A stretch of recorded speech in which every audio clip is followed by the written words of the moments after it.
Monday Night Raw is in the books, and this is the fallout episode of Clash in Italy.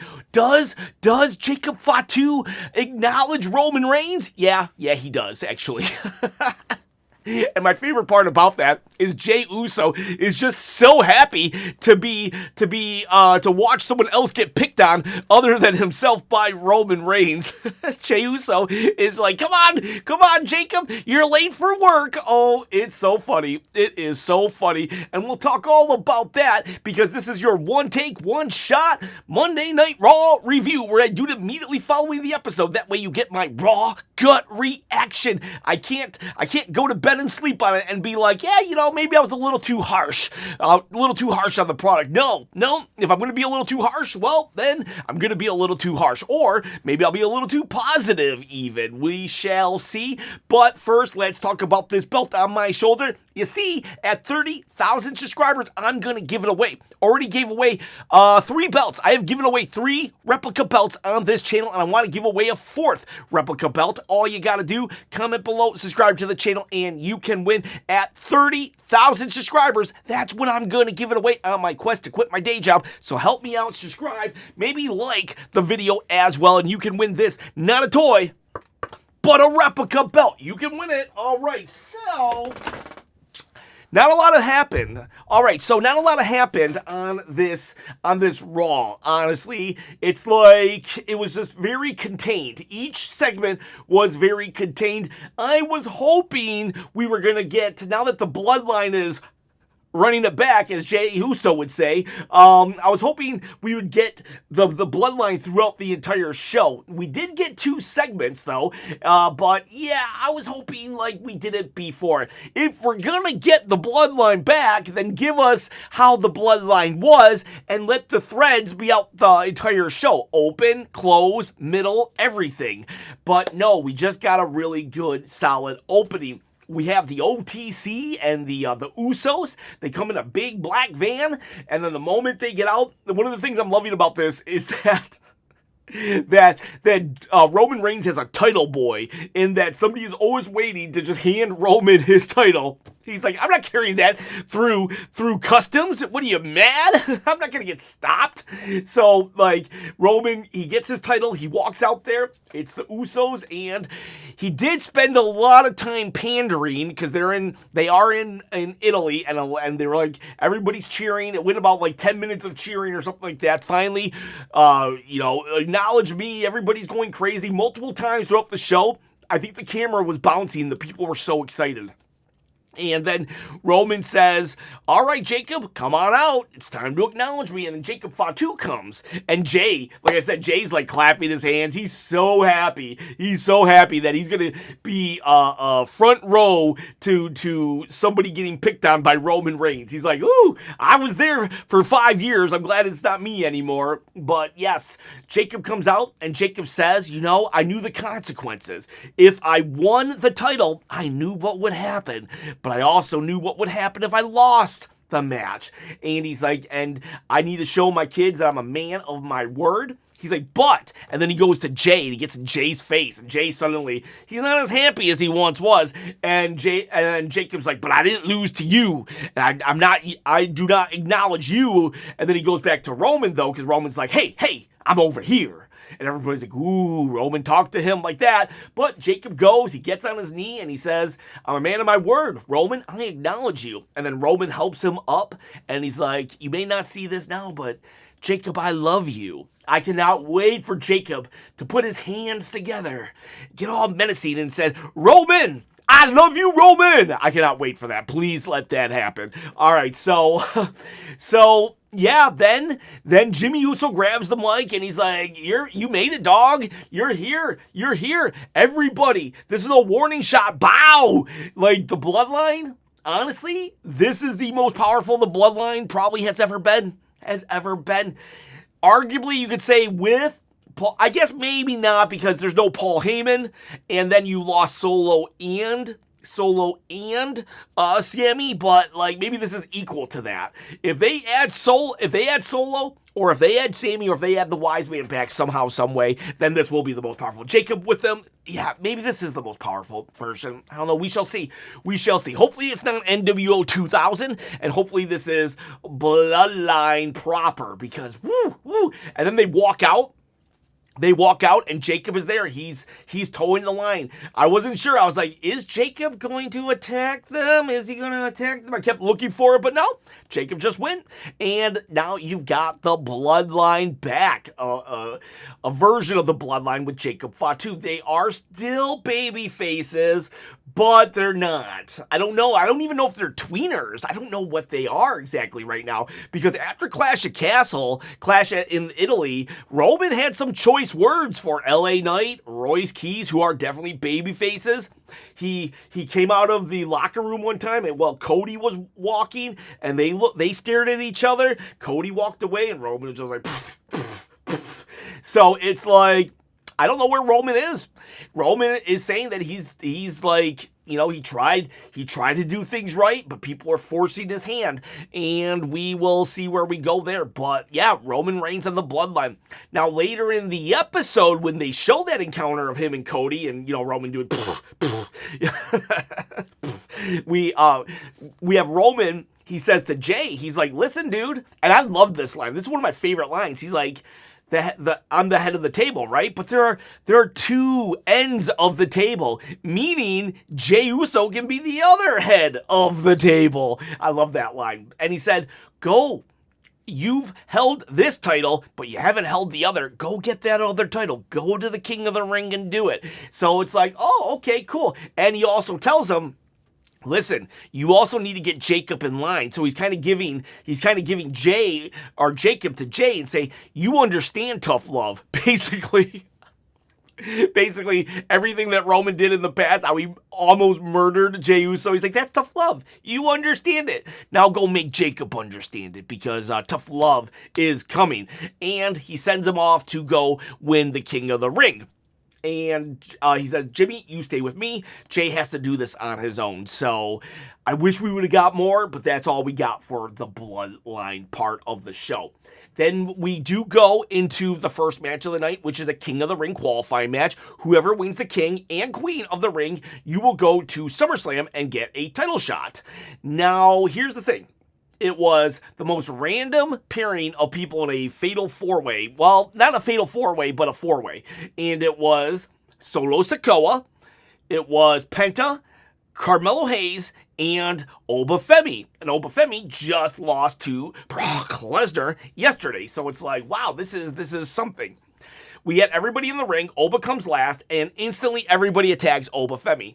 I did like this match, because it allowed Oba to be like, you know, he did attack, and sometimes it was him versus the world, but he was also able to get hurt by people. I do feel that we need to start letting Oba actually wrestle, actually do more than fall from grace, his throwing power bomb or whatever it is, choke slam, a little more than that. We need some of that, and we need to let him get hurt some too, because I said this in my live takes this morning. It was a live take. So like a lot of people won't see it because the algorithm doesn't really push live videos like they do these kind of videos. But I remember a time when Oba Femi would have really good matches with somebody like Javon Evans. I don't really want Oba Femi to be the next Brock Lesnar. I really don't, because it really limits what Oba can do. I don't want squash matches with Oba Femi all the time. I want Oba Femi to be able to go in the ring and cut a promo. I want Oba Femi to go in the ring and have a 15-minute match, because I know he can. So, like, whatever the case may be, this did reestablish him as a threat. He was hurt because he was in the Kimura lock yesterday, and his arms was bandaged, and he fought. It was a good match. I liked this match a lot. I liked that the baby faces and the heels, they worked together, because they're not stupid. They would work together when they needed to fight Oba Femi, but then they would go and try to win the match themselves. Talatunga, he attacked, and Obafemi. So there was just a lot of good things. And then Obafemi eventually, he just stood up, and he went in the ring, and then he beat everybody up again, and he won. So, I wasn't sure if Brock was going to come out and help him or not, but when it was all said and done, he grabbed the microphone and he said, "All right, Brock, you asked me what would happen if I got my butt whooped. Well, this is what will happen. I'm still standing, I'm still winning, and I'll see you down the road." So we're definitely going to get that rubber match, 1-1. I don't care what anybody says, I still think we should have let Oba beat Brock. However, it doesn't ruin WWE for me. Some people yesterday were like, "You're letting your fandom get in the way of your judgment." And I'm like, how? Just because there's both outcomes are logical. Oba winning and Oba losing. It just so happens my fandom aligns with Oba winning. And I didn't like that Oba lost, but I'm not quitting WWE over it or anything like that. Plus, it's I'm a fan. First and foremost, I am a fan of wrestling, so I'm going to tell you from a fan's perspective. There's a lot of YouTubers out there who, I don't know, it's and I promise you, I'm not just thinking of anyone specifically, but I know it feels like there's YouTubers who like to talk about wrestling, but try to pretend that they aren't a fan and that they're just above it somehow, some way. I'm a fan. I am 100% a fan, and so when my fan favorite loses, I'm going to be a little upset about it. Just like if I followed baseball and my baseball team lost, and I'd be upset about it. Like I said yesterday also, there was no plot holes in Obafemi losing to Brock Lesnar. It's just not what I would have done. And I get all the arguments on why he did, but that's for Clash at the Castle. This is the Raw review. Oba won tonight. But you know what did not make sense? You know what the plot hole to this match was? Nothing to do with Oba, all right? So they rebuilt Oba. They got Oba over again, so good job there. Good job there. He has not lost momentum. Although when he was coming out, I did feel it wasn't as special as it was the day before. I will say that. But regardless, the plot hole was this. Solo Sikoa, Talatunga. Why didn't the Bloodline do anything or say anything to Solo? Literally 24 hours prior, when Roman beat Jacob and he's walking out of the ring, the MFTs are in the crowd just watching Roman and his new protege, Jacob. And Roman's like, "I got something for them too." And then tonight, we have the Bloodline in the ring. 5 minutes later, Solo Sikoa is having a match and no connection whatsoever. Just don't put Solo on the show. Have Solo's qualifying match be on SmackDown or something where Roman isn't present. But the fact is, because the MFTs were in Clash of Castle staring a hole through Roman, why didn't Roman do something tonight? Why was there no connection tonight? You get what I'm saying? So there was a plot hole there.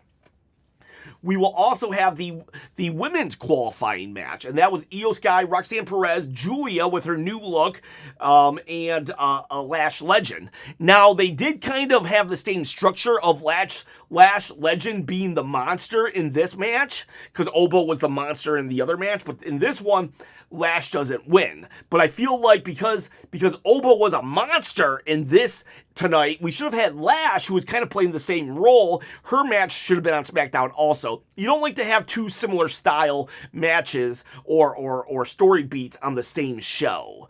And but regardless, small critique, Io Sky will win that match. Good match, great match, fine match.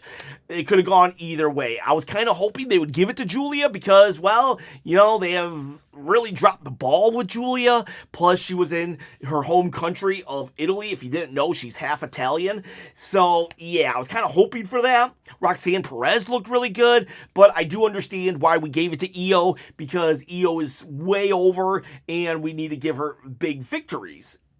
I'm wondering if this is going to set up Io Sky and Rhea Ripley at SummerSlam. If Io wins, will she pick Rhea Ripley? It would make it would kind of make no sense because why would she pick her friend? It seems like she would just pick Liv Morgan at that point. But we could easily do it. You know, Rhea Ripley could say something like, "Oh, I'm so glad you won because now you can beat Liv Morgan and I don't have to beat you because you're my friend and I would feel bad." And then Io Sky could be like, "What do you mean you would have to beat me? I've never lost to you." And then Rhea's like, "Yeah, well, sure, whatever. I didn't mean it that way." And then Io Sky could feel some kind of way. Then they could go have a match. So there's an easy way to get Io to pick Rhea if they just like start needling at that friendship. So, but this is a pretty good match. I wouldn't mind. The matches were actually pretty decent tonight. The Oba match I liked. This match I liked, and the main event I liked. Wrong winner though. Wrong winner. The fall of Bron Breakker. I'm watching Bron Breakker lose all of his aura in real time. We'll talk about that in a second because Rusev is also someone who's just losing. His stock has plummeted. We have Rusev and Ethan Page versus Rey Mysterio and Dragon Lee. Now, Rey beat Rusev last week, right? And no shame in losing to Rey Mysterio, but it's like, Rusev, are we doing anything with him or we've given up?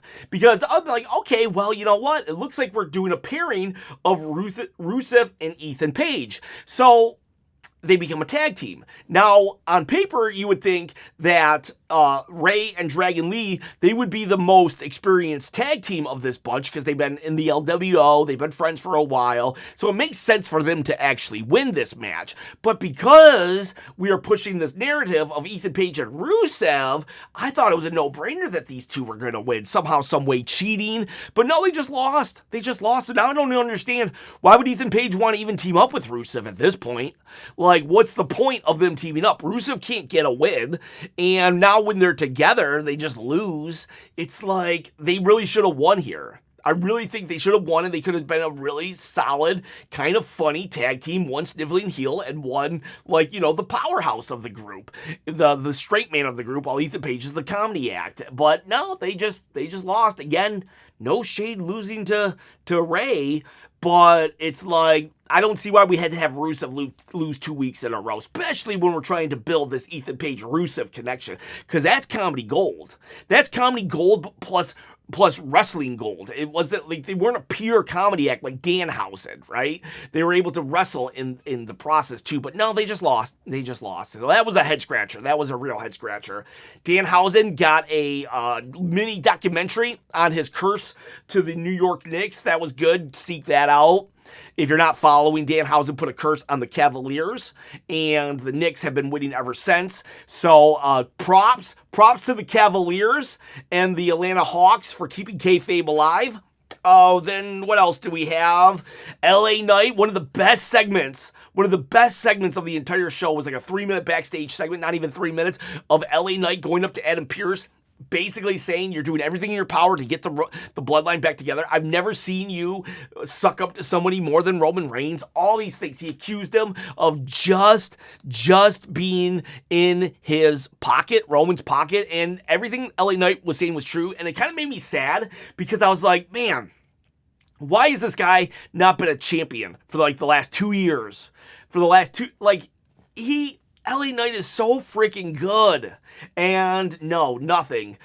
Because all this is going to set up is for LA Knight to lose to Roman Reigns. I'll be happy to get LA Knight back in the main event scene, but he's not going to win against Roman Reigns, let's be honest. But man alive, it was such a good segment of calling out Adam Pearce, because it's true. Adam Pearce has literally been Roman Reigns is telling Adam Pearce how to do his job, and Adam Pearce is just going along with that. It's like LA Knight can see.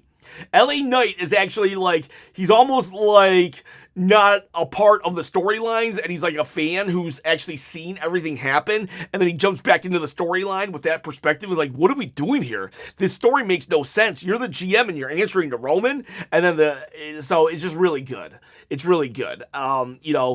LA Knight can see the big picture while everybody else doesn't, and he's like, LA Knight is afraid of the bloodline getting back together, and I would be too. In a kayfabe sense, Wouldn't you be afraid of the Bloodline consolidating power? In fact, Seth Rollins the alarm should be going off for Seth Rollins, because we're watching the Bloodline get stronger and stronger than ever. Oh, another thing that happened tonight, about 83 times they mentioned that they were gonna show the El Grande Americano match on Netflix. I'm really glad they're gonna show it, but like I think they might have ended the show early so they could show it, and it's on YouTube. So, like, why don't you just say, go to YouTube and watch it? But regardless, they told us over and over and over again, but it was worth it, though. I do hope more people watch it, because that was a beautiful match. El Grande versus El Grande OG, that was one of the best matches of all time, in my opinion. The best match I've seen in a very long time. I thought we were going to get Chad Gable here tonight, and we didn't. And I might do a separate video on why it would only make sense. Like, Chad Gable needs to instantly go after Penta. He needs to instantly go after Penta, because the whole Grande Americano story kind of started off of that. And I don't know why we didn't do that tonight. We should have capitalized. That's another thing. Why did we not capitalize on the goodwill of the Grande Americano storyline and have Chad Gable return to Raw tonight, a conquering hero? Less is more with Triple H, but that's less is less. Less is less. Chad Gable should have been on Raw tonight. He should have been on Raw tonight. We should have capitalized on that. Other than that, I think that is pretty much it. Other than Liv Morgan will tell Roxy, I'm so proud of you, but you can tell that Liv is happy. Even though it makes no sense for Liv to be in the Queen of the Ring, like, she's in the Queen of the Ring. And because the story is, she said that she's in the Queen of the Ring so she can win all the titles. And it's like, I mean, Liv, you're going to face Rhea Ripley at Night of Champions anyways, champion versus champion. So it's like, so Liv is trying to get in the Queen of the Ring so she can win the crown at Night of Champions and then go and face Rhea Ripley, because they do champion versus champion. Like, come on. They just don't have any storylines for Liv Morgan. They had one storyline, and that was Stephanie Fakir. When Stephanie Fakir got, like, injured, they were like, well, I guess we can do nothing with the champion anymore. You have a team of writers. Write something. Sol Ruca had an interview, and it was really nothing. She was just happy. I'm just happy I won a title. That's what she basically said. And then we had the final match. The final match was a good match. Seth freaking Rollins versus Bron Breakker. It was a good match. It had some really good moments even. Montez Ford came out and helped, so we still got that going on. And Seth, at one point, will be out in the ring with Paul Heyman. And Bron Breakker does his running spear. Seth moves out of the way, and Braun hits Paul Heyman. I'm like, oh my God, that was awesome. It was awesome. I love that. Paul taking a big bump like that is always a good time. And then, when Bron Breakker gets back in the ring, he goes to spear Seth Rollins, and then he just, like, he conks out. And then Seth Rollins does a curb stop and wins. But Seth had the belt in his hand when he got speared. Very reminiscent of when Goldberg speared Bret the Hitman Hart, and Bret had like a stop sign or something. No, he had a steel plate underneath his shirt. Fun fact, that was the only entertaining story beat I've ever seen with Goldberg. Goldberg has entertained me maybe like 2 or 3 matches, and only one time in the storyline, and that was it. When he speared a steel-plated Bret the Hitman Hart, and that reminded me of this. And so it was a good way to finish the match, but my problem with this is, what the heck are we doing with Bron Breakker? Like, holy crap. They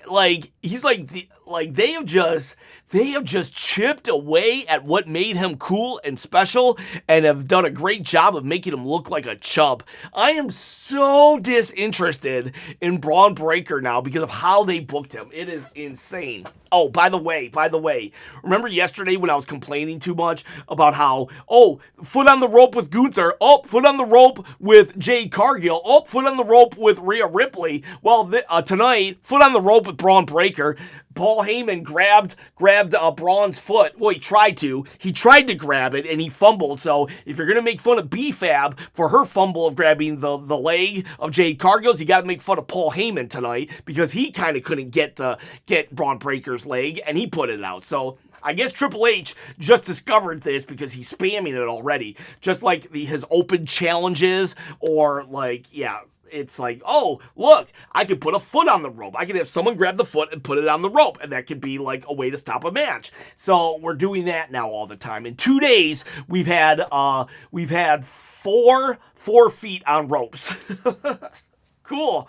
And, but yeah, so Seth Rollins beats Bron Breakker. On one hand, it's good that Seth won because it's like, yeah, Seth needs wins. He's a top guy. But on the other hand, at the end, Bron Breakker's just sitting back against the ring, just looking like a complete chump and loser. He lost his feud to CM Punk. He lost his feud to Seth Rollins. I mean, maybe it's still going because now he's a tag team champion with Austin Theory, and Montez Ford and Seth will probably just win the belts from them. But it's like, what are we doing? What are we doing? I kind of hope that spear on Paul Heyman takes Paul out, like not really injured, but like kayfabe injured. And he's out of TV for like 2 or 3 months.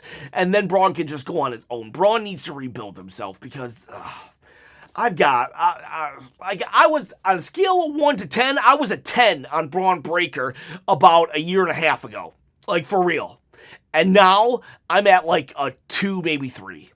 Yeah. So Seth won, good stuff there. But because it protects his record. And I'm not even a big Seth fan, but like, oh God. Bron Breakker just that's his career right now. They can rebuild it. There's plenty of time, but still, wow. Just like, wow. He looks so bad. He looks so bad right now. But that was Raw. That was Raw in Italy. I would probably give it, it's hard for me to give it a chops this time around because it was so early and I was able to watch it. Like, I didn't watch it right at 1 o'clock when it was at my time. I watched it at, like, 2 o'clock. So I was able to fast forward through commercials and really long entrances and stuff. So it's hard for me to judge it. I'm not going to judge it this week because I kind of cheated and I would just skip 10 seconds, skip 10 seconds while everybody made their way to the ring and the matches needed to start and stuff. But I'll tell you what, though, it makes Raw a way better experience not having to watch all these ads and stuff. So the matches were fine. I'll say at the lowest it would have been a 6. At the highest it would have been in probably a 7, maybe 8. But like, because it wasn't, no matter what, it wasn't a 10. But it wasn't a horrible Raw either. So, all right, boys, all right, girls. Hot takes tomorrow. See you, bye.